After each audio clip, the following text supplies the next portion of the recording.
What's up, good people? How are you doing? Welcome to this episode of the Hello Africa podcast with me, Washeke Kimani. This is where we get to have conversations that stir up change, bring out our wealth, as well as give visible hope. Now, today we get to talk about good leadership and its almost inevitable capacity to transform society. And to help me with that is an amazing man, and I want him to introduce himself, tell us a little bit about, what he does, and then we will dive right into it. So, karibu sana. Asante.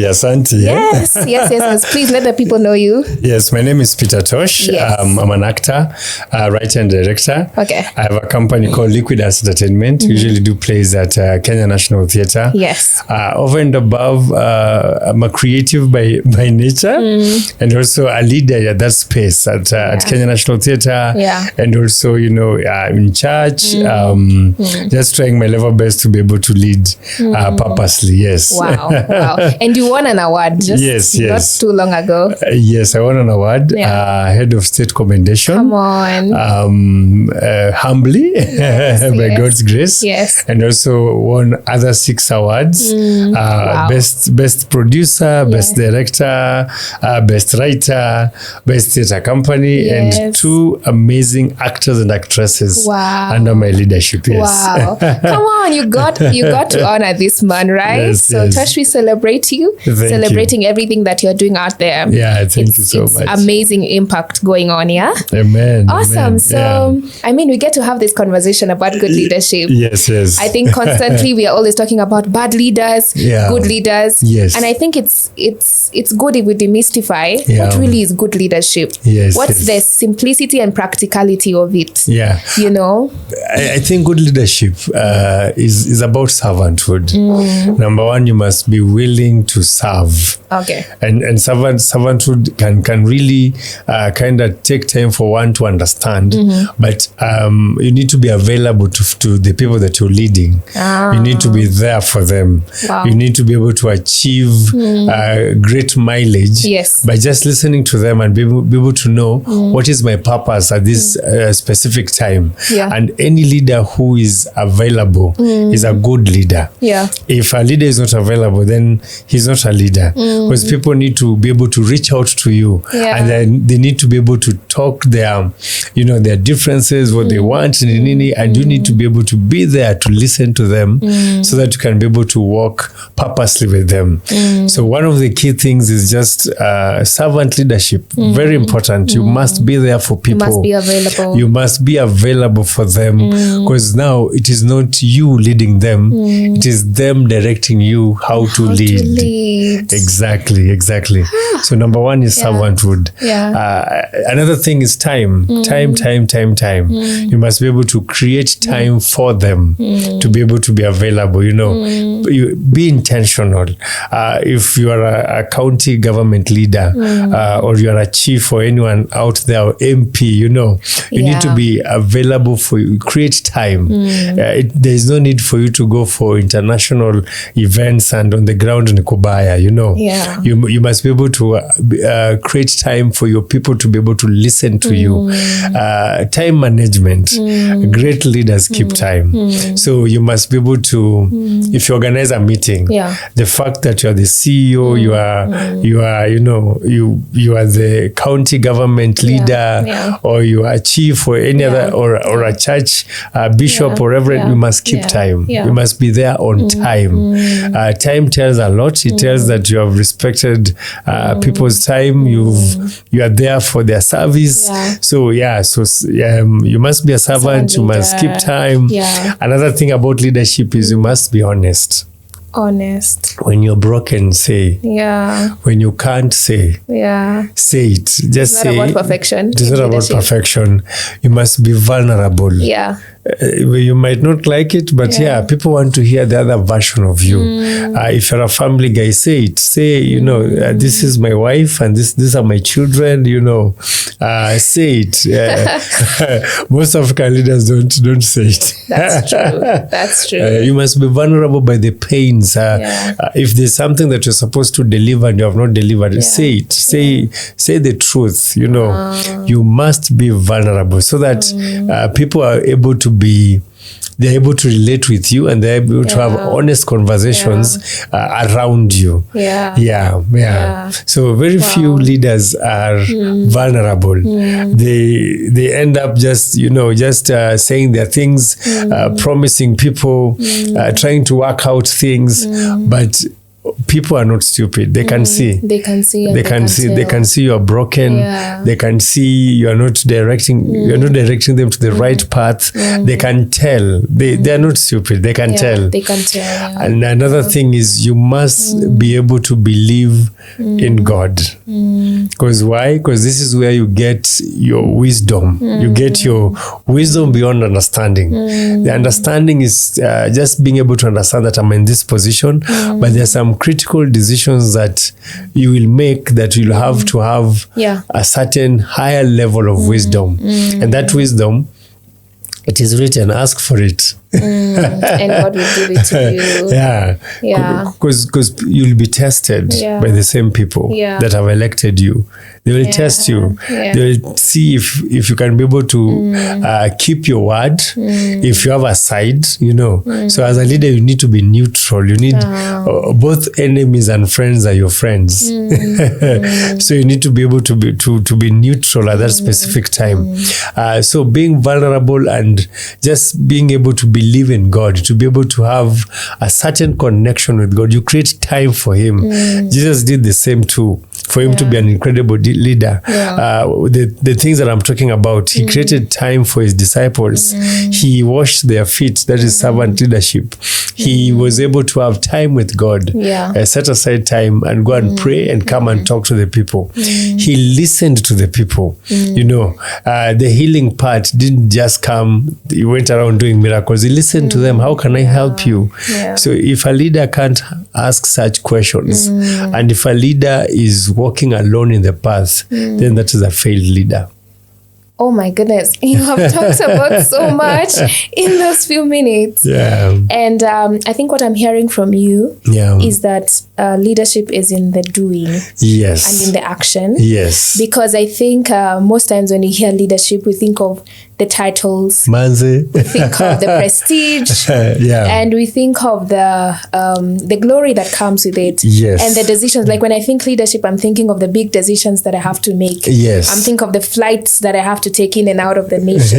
And so when we talk about good leadership transforming the society, it's actually these little things that actually become transformational at the long run. And the whole time you're talking, I'm hearing you say that also leadership is being able to move people from point A to point B. Be able to serve them to become better. They should. It is a must. The people need to feel your presence on the ground. Any leader that is titled, that is running with titles, is not entitled. You are not. If you put your title ahead of you, then you don't understand. If I'm to be called the CEO of this company, then there's a problem. The problem is not being called that. The problem is my presence to be able to impact the lives that I'm leading. You get? If, for example, if I'm a president, I need to make sure that during my tenure, all primary, secondary, university students go to school and they enjoy education without even discussing. If it is about health, it is a walk-in, walk-out. If simple things are available to people, then you're a great leader. You're a great leader. So you're saying that a leader has to have vision. Yes. Vision is very important. There are some things that as a leader, if you're leading, let's use the president or MP or anyone, that's basic needs. Food, shelter, clothing. These things, food, is it available for them? Shelter, how is housing? Basic clothes, are they able to buy clothes and and do their daily businesses? If those simple things are not broken down to those levels and it is kind of expensive to people, then you are not a good leader, because it reflects back. So all the leaders that are out there, whether you're leading in a health sector, a simple drug, just a simple common drug, are they able to afford it? Yeah. Are they able to, is it accessible to them? Are you able to listen to people and let them tell you, we need this, you know? If it's about development, are you on the ground? Usitutengeneze swimo.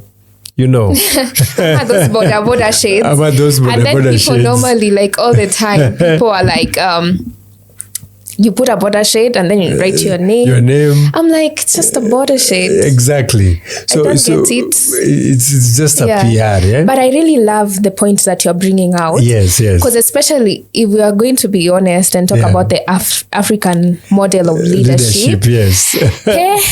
There's another time, Juicy too, it's actually the governor. Yes.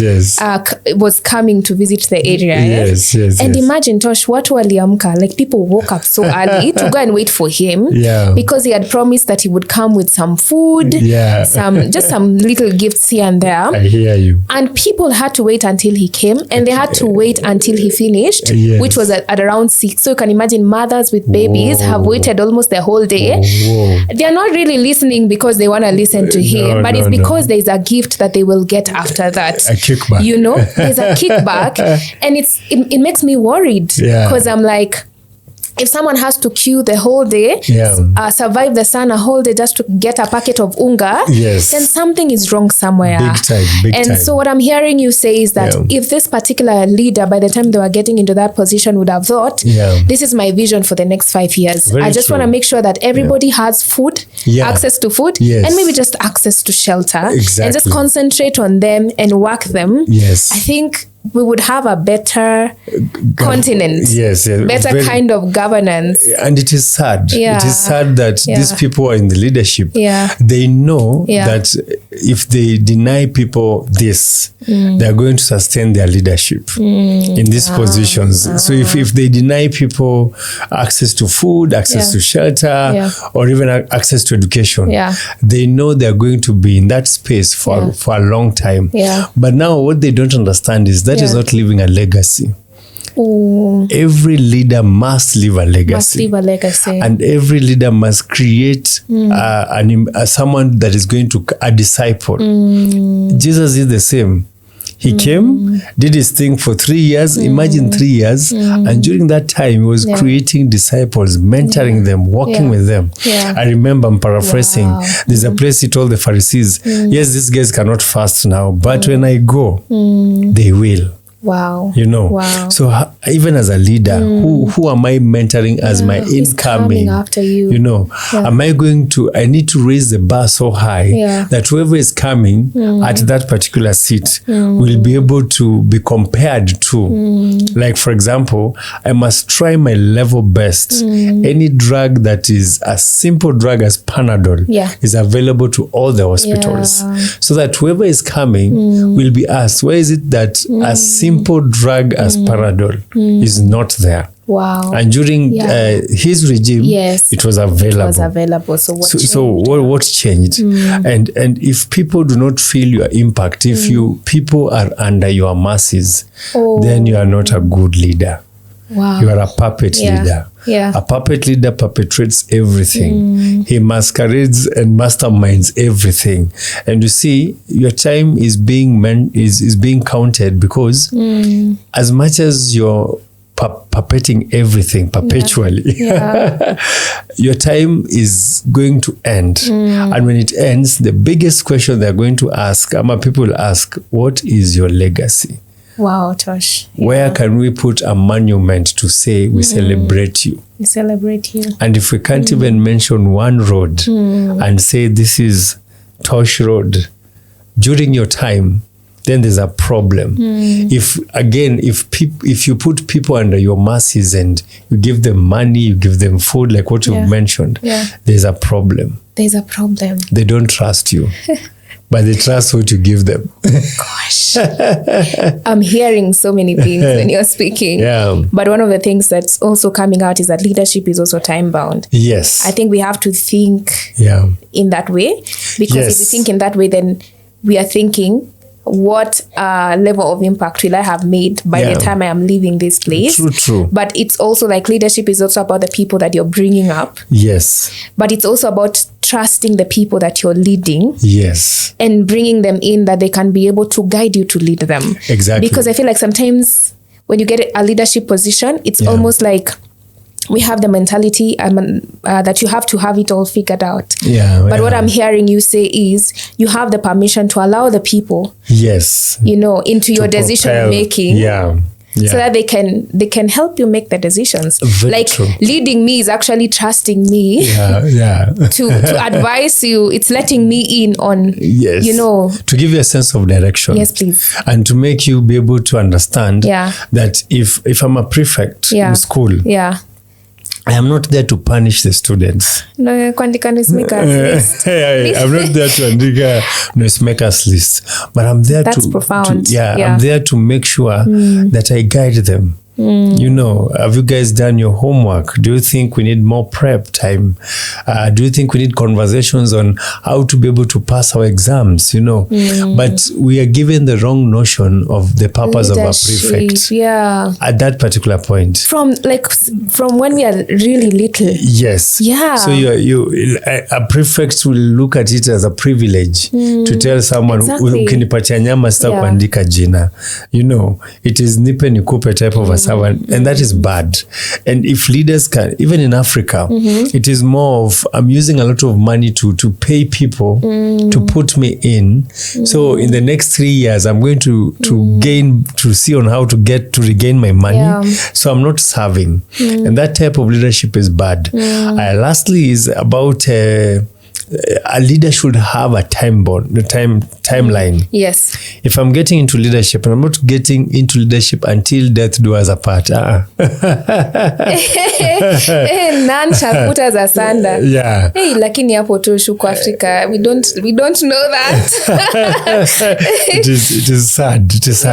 But imagine if a leader can say, in the next 5 years, I am going to lead and I'm going to exit. And my exiting is just being able to tell people, this is the way. I love the way Nelson Mandela led. Nelson Mandela, viva Mandela, viva. Yes, he came, conquered, led, and sat back. Yes. Unlike other African leaders who came, conquered, and they're still there to date. And you see, it is not, sometimes it is good to live and to leave it sweet than stay and leave it bitter. Wow. Yeah. So, kidogo tu tukiendanga, but make sure you do what you need to do. Oh my goodness. And I love that you talked about Nelson Mandela. Yes. Because, hold that thought. I support it. But because when we talk about leadership, especially in Africa, I think we always give the examples of bad leaders. But I'm like, there has to be good leaders somewhere that we can actually emulate and talk about. And I think that even the purpose of this is to show visible hope. And it's to say that there are people who are doing it, and how about we learn from them as well. So thank you for mentioning Nelson Mandela. I don't know if there's any other African leader that we can talk about and say, Nkrumah. Kwame Nkrumah. A very good leader. He was able to lead not only Ghana well, but he wanted Africa to be united. He wanted Africa to be a united nation. He propelled that. Unfortunately, that dream didn't come true, but Kwame was an incredible leader. We have leaders who traditionally here in Africa, Uganda, the kingdom, forgotten the name. I don't know. The Ugandan kingdom. I can't remember the name. Guys, please, talk comments. But history, we'll study history better. Kabaka something. Yes. But no, I don't know. But then we give up. The way they led before colonialism, all these people came together, brought people together. Akina Shaka Zulu, how they did great things out there. And it's unfortunate that leaders that came after Shaka Zulu, or rather after when the Europeans came and, gave us the beautiful land of Africa, some of the leaders that stepped in were not great leaders. Some of them had wrong personal agendas. Let's get. Some were like, you guys, you're not going to remove me from this seat, and that is wrong. And that is misusing our minerals, getting the wrong agenda to be able to push for the main thing. Basic needs are lacking in Africa because of poor leadership. Thank you, Tosh. It is not a resource issue we have. It is a mindset issue. It is a mindset. And I really love that you talked about being a prefect in primary school. Yes. Because the mindset we have of leadership from when we are young affects how we view it, affects how we vote and who we vote for. So that even takes me to the family model. Like how important is the family model to grooming leaders and our mindset towards leadership? I don't know what you have to say about that. It's very important. In fact, our parents play a key role on how they do house management. What are the key factors that you value? How are we going to eat dinner? Are we going to eat all of us at the same time? What time are we waking up? What time are we sleeping? What are your core responsibilities in the house?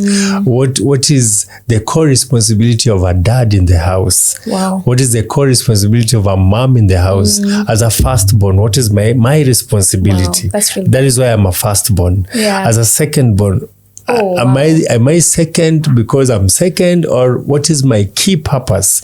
And if all these purposes are clear, not one overshadowing the other, not a mother behaving like a father behaving like a mother, we are coming in late, we have all, and you see, the man takes up the mantle because that man has a responsibility to be a prophet. He needs to prophesy to the family, the vision and everything, to stand in the gap.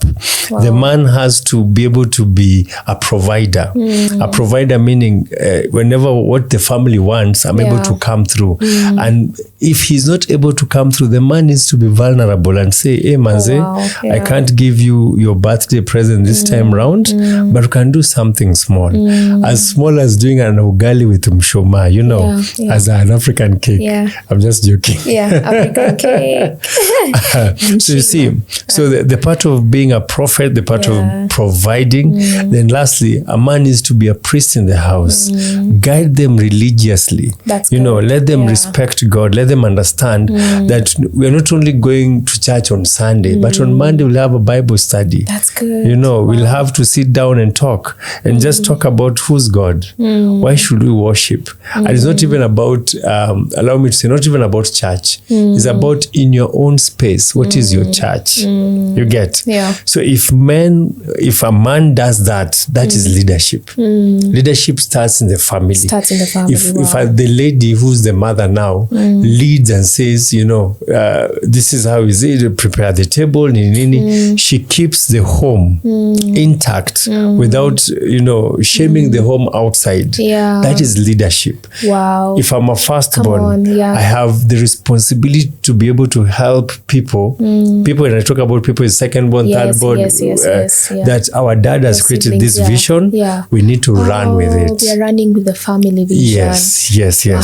So if we need to be here by 6, I need to reiterate that to the secondborn. Niaje uko wapi? Unajua dada nafaa, and the secondborn needs to make sure that he implements what the family has envisioned. Whether it is washing utensils, whether it is doing homework, and respect the firstborn. Respect is not fear. It is just helping to propel a vision that has been shared by the family. So family is the baseline of leadership. This is incredible. Because you're talking about little roles. Yes. But the impact is so huge. Yes. So I think, wow, we are going to continue this conversation because we have to finish this. But I'm hearing you even like insisting on just the process of becoming. And us not overlooking that. So it's not just mere washing dishes in the house. No. It's propelling a whole vision. But I would add that if your family can make their bed in the morning, then your family is up to the task. Wow. If they can't, there's a problem. Wow. Yeah. Guy. Do you make beds in the morning? Oh my goodness. That's the question from Tosh. Yeah. So Tosh, I don't know what's your last remark on this particular, topic or episode. Yeah. What I'll say is if you're a leader, practice to be a servant. You are not entitled. You are not entitled by your title. Make sure you be a servant. Servant leadership is the best leadership ever. And let Jesus be your mentor. Wow. Yeah. Wow, guys, isn't that amazing? Yeah. Right? So good leadership is a movement. Yes. It's in the action. In the action. So much to borrow from this. Yeah. And this conversation is not yet over. So I think, Tosh, we're going to come and, do a part 2 of this. Definitely. But thank you so much for joining in. Please make sure to comment below, share this, subscribe. Yeah. We want to keep having these conversations. And the end goal is that at the end of the day, we will have a mindset that will see us where we want to be, because really Africa is the pride of continents. Amen. And we are able to get there. So thank you so much for joining in. We love you so much, and look forward to the next episode. See you. Yeah.